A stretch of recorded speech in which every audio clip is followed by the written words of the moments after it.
In this episode 8 of Time Capsule, we present to you the Nuremberg trials of major war criminals in November 20, 1945.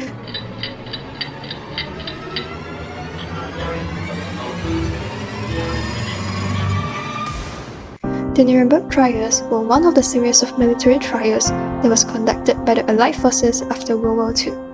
Through this trial, the Nazi leaders were prosecuted for the war crimes committed by the Nazi. The purpose of execution of the trials was to bring the architects of Holocaust to justice. However, there are some who say the defendants were prosecuted for retrospective crimes, and people allege that the trials were against the principle of the rule of law.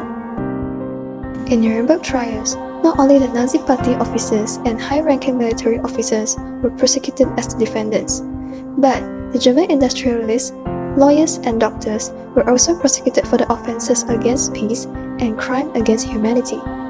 For a side note, Nuremberg is the city in the German state of Bavaria was chosen as the location for the trials, as the location was not affected by the war and it included a large present area. The trial was a mix of legal traditions as the four powers became allies, which included the Soviet Union, Britain, France, and the United States.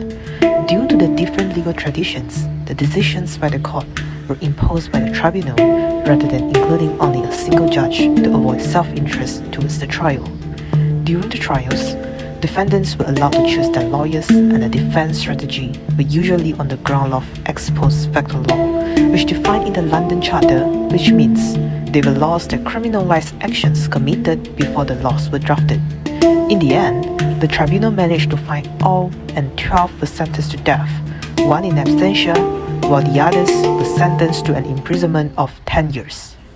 Thus, though the legal and procedural of these trials faced difficulties, the Nuremberg trials are now regarded as a milestone towards the establishment of a permanent international court. Plus, it is also an essential precedent which is used to deal with the genocide and other crimes which are against the humanity.